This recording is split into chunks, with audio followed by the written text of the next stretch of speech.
I think we can give Prof a bigger round of applause for his presentation. So, Acting Provost, Prof, colleagues up on the speaking deck, colleague students, because I'm still a student myself. Good morning to you all. Thanks for the opportunity to make a few remarks before we get into the conversation. Let me start by caveating, because I see some of the news networks here. I'm not doing a review of the budget. I am doing a little set of remarks on a particular topic: fiscal discipline, parliamentary oversight, and budget credibility. And I suspect that I've been given this combination of themes to deal with for a particular purpose. You see, the budget is the president's document. It only happens to be delivered by the minister responsible for finance. Indeed, the president can designate any of his ministers or even the vice president to go to parliament and read his budget. The budget is also a legal instrument. If you look in the Constitution, Article 179 requires that every year, 1 month before the year ends, the president causes to be tabled before parliament his economic policy and budget. Now, the budget is not in a vacuum. If you look at Article 36(5) of the Constitution, when you campaign, when you go around making all your promises and you win, the Constitution requires that your promises and your ideas are converted into a 4-year governance program. It's called the Coordinated Program for Economic and Social Policies. So it is that 4-year program out of which each year you pick one and then you construct a budget.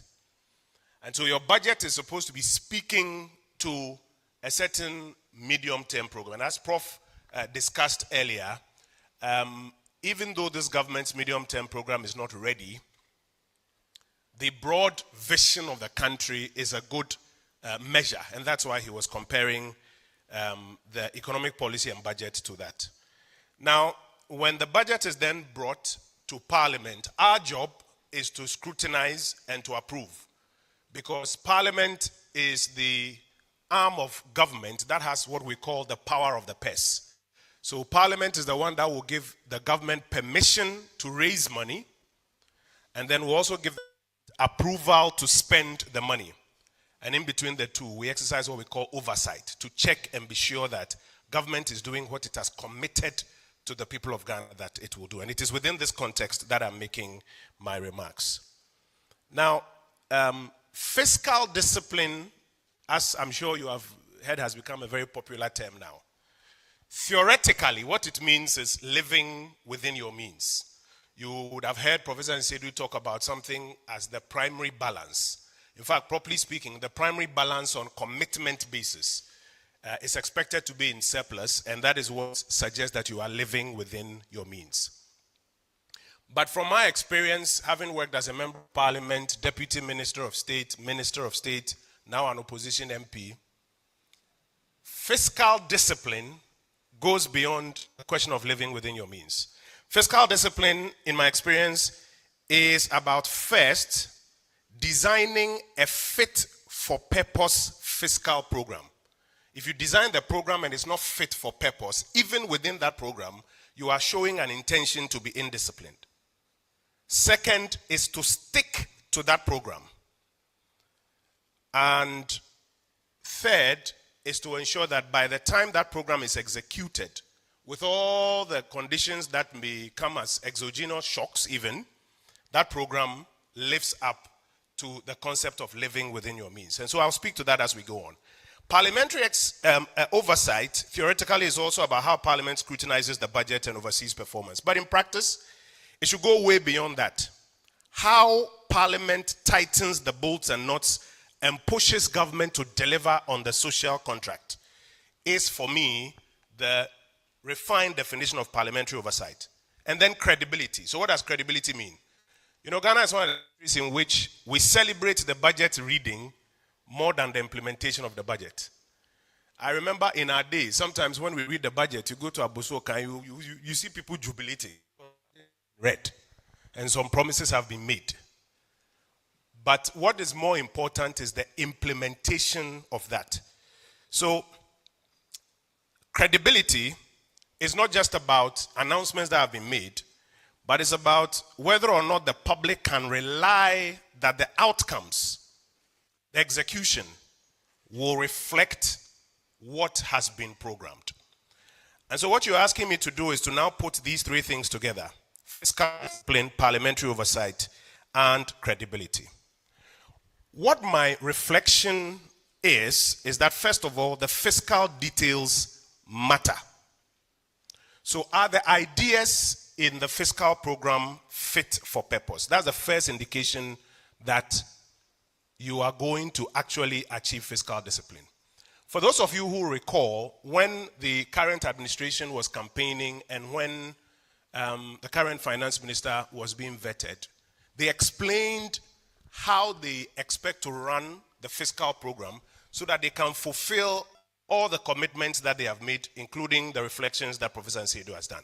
And what they said was that the old government was running an inefficient fiscal program. So they were going to change it. What were they going to do? They were going to remove some taxes from the revenue side and tighten compliance. And the effect is that they will raise more revenue so that they will be able to deliver on the expectations. In fact, the specifics that the government gave were that after they removed the taxes, they were going to move tax to GDP ratio. And for those of you who are economic students here, tax to GDP ratio is a measure of how much of the productivity in the country you are mopping up into the treasury so that you can use it to fund activities. We've been around 13%. They said they were going to remove the taxes and it will move tax to GDP ratio from 13% to 18% without introducing new taxes. And by so doing, mobilizing 18% of GDP, they'll get more resources and they can fulfill all the promises that, or at least a good chunk, no government ends up fulfilling also, or a good chunk of the promises. And it sounds like a good fiscal program, true or false? And so the majority of Ghanaians loved the idea. And true to their word, when they came to power, they removed some of those taxes. They advertised quite a number of them. I think about 6 of them that they were removing. In actual fact, only about 3 of them were actual taxes that people were paying.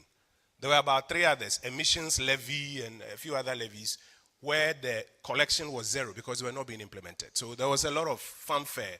Like what happened in 2017 when we removed about 12 or so taxes and there was a lot of jubilation. So taxes removed. And you recall that at the time we were mentioning that by the time they'll be done, they'll have a fiscal hole and they'll struggle to make the revenues to fulfill the promises. Today, finding out in the results they have brought that revenue is underperforming currently around 19 billion Ghana cedis. In fact, if you look at the tables, it will tell you 8 billion Ghana cedis. But remember that this government swept 11 billion Ghana cedis balance brought forward. So if you take that out of what they are reporting, the revenue gap is about 19 billion Ghana cedis. They are sticking to the commitment of the fiscal anchor that they don't want to go beyond their borrowing program. Therefore, the resource envelope is limited, and that is commendable. The resource envelope is limited. So as a result, on the expenditure side, expenditure is now also undercut by about 29 or 28 billion. Now, the expenditure is not just numbers. It is the fuel that will fulfill the aspirations and the dreams and the social contract. So the question of credibility going forward is hinged on how the previous budget, for example, has performed in terms of the actual revenue and expenditure, and also hinged, therefore, on what the fiscal program looks like going forward. Going forward, they have introduced VAT reforms and have tried to simplify the VAT calculation. In fact, yesterday we had a meeting at Finance and Economic Committee where they brought the paperwork on that one. And effectively, they are reducing the effective rate. The same argument they have made is that by reducing the rate, they expect that they will raise more because it will be simpler and there will be compliance. Again, we have worries about whether that will translate into the numbers. But that is the first challenge when it comes to credibility. The second is the methods being used for macro stability. So today the cedi has appreciated by about 30%. Inflation is down to single digit. interest rates. If you look at the Monetary Policy Committee rate, there's easing there. If you plot it against the Ghana reference rate, you see a little bit of easing. But now when you come to the most important two indicators at the bottom, the average interest rate at the bank and the stock of credit to the private sector, it is not responding accordingly. But more importantly are the methods and the question of how sustainable those methods are. And so you'll find that on the currency side, the structural challenges for which our supply of forex is not commensurate to demand, which causes a lot of the depreciation, those structural issues have not been tackled. And today, what we're having is a lot of market intermediation. Simply put, what that means is pumping of dollars to augment what the market is not able to provide. Now, for a country that now has balance of trade surplus, we should be edging towards balance of payment surplus so that we will naturally on the market be able to have forex coming in. But because of a lot of structural issues with the repatriation of export earnings, it's not happening. And as a result, the government is pumping in to be able to contain the situation. January till October, our import bill is now $14 billion. Same time last year was about $12 billion. So our import bill is going up. By our estimation, the intermediation so far is about $8 billion. So if you take out the intermediation, you would get a sense of the kind of pressure. And so you ask yourself, how sustainable is it? Today, we're able to do that because gold prices are about $4,000 an ounce on the global market because of all the global uncertainty. They used to be about $1,700 an ounce when we started the gold purchase program, which has been the market changer in 2021. And our new friends, when they came to power, have turned the PMMC that was doing that into the gold board and have also expropriated anybody else from export. So they get a bit more from that. So the methods also being used for macro stability, you want to have a look at it and ask yourself how sustainable they are. Number 3, and this is where I'll end, the real sector. And that is where they want to focus on now. Growth, jobs, and transformation. So you ask yourself, what are the growth pools? What is the government strategy for growth, jobs, and transformation?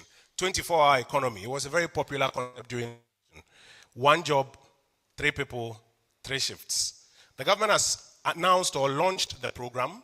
We in Parliament have been asking them to bring the program document to Parliament so that oversight can start. To date, it hasn't come to Parliament.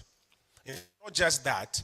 There are about 11 programs that government has launched. Agric for Accelerated Development, Feed Ghana, Kokon Kitinkiti, Big Push, and a few other programs. We've been asking that all of those programs should be brought to Parliament so that we can start the oversight. Not one has been brought to Parliament so far. So oversight is also challenged.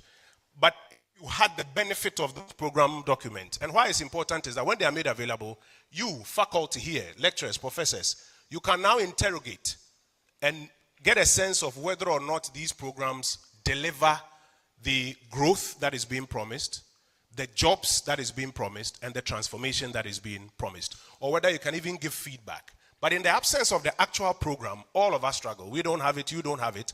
It's only the government that will tell us that this year they will create 800,000 jobs from programs that we haven't seen. And so, again, let me take advantage of this platform to urge on the government, bring the program documents to Parliament so that all of us can have an opportunity to interrogate and give feedback. Very last point, and then I'll wrap up. Assuming these programs are brought, and we are all now looking at them, you are now looking at how the fiscal allocations can then be made to fund and execute them, and how what they call institutional quality, the institutions responsible for implementing them, will also implement them. But when that is done, there's something else we need to focus attention on, which is my final point. The impact metrics. How do we have the data to ascertain the impact on inequality, poverty reduction, jobs, all of those other issues that we raise when it comes to determining the impact of these programs? And so to conclude, Chairman, Parliament needs to assert itself a bit more to demand deep data so that we can do a lot of good assessment and analysis. Else, then we're only left to what has been announced, and then we jubilate. down the line we find out that some of the things have not happened.